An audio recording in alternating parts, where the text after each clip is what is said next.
बिस्मिल्लाहिर्रहमानिर्रहीम। अस्सलाम वालेकुम वरहमतुल्लाहि वबरकातुहू। खैर आज़म इस्लामिक ऑफिशियल के नाज़रीन, मैं उम्मीद करता हूँ कि आप तमाम लोग अल्लाह ताला के फजल करम से खैर व आफियत से होंगे।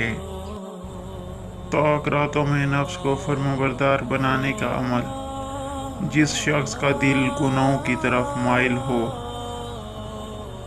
और नेकी की तरफ राग़िब ना होता हो तो वो ये अमल ज़रूर करें। इस अमल से नफ्स ताबे होगा। ये अमल नफ्स को मुती करने के लिए बहुत मुजर्रब और लाजवाब अमल है। इस अमल को इन ताक रातों में ज़रूर करें।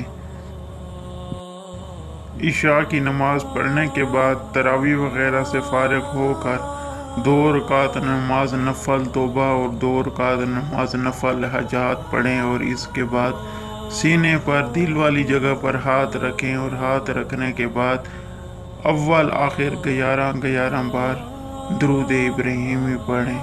दरूद इब्राहिमी पढ़ने के बाद इस आयत को 113 मरतबा पढ़ें। अल्लाह के हुक्म से मोजज़ा देखेंगे खुली आँखों से। वो आयत सूरह यूसुफ आयत नंबर 53 है।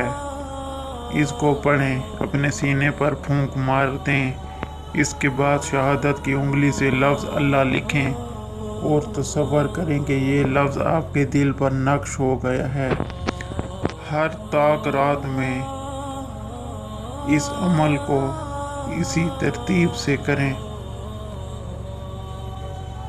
इंशाअल्लाह अल्लाह के हुक्म से इसका कमाल खुली आँखों से आप देखें।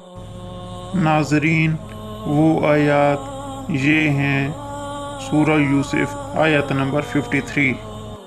वमा उबर्रिउ नफ्सी इन्नन नफ्स लअम्मारतुम बिस्सूइ इल्ला मा रहिमा रब्बी इन्ना रब्बी गफूरुर रहीम। और दरूद इब्राहिमी ये है, बिस्मिल्लाहिर्रहमानिर्रहीम। अल्लाहुम्मा सल्लि अला मुहम्मदिन व अला आलि मुहम्मद कमा सल्लैता अला इब्राहीम व अला आलि इब्राहीम इन्नका हमीदुम मजीद। अल्लाहुम्मा बारिक अला मुहम्मदिन व अला आलि मुहम्मद कमा बारकता अला इब्राहीम व अला आलि इब्राहीम इन्नका हमीदुम मजीद।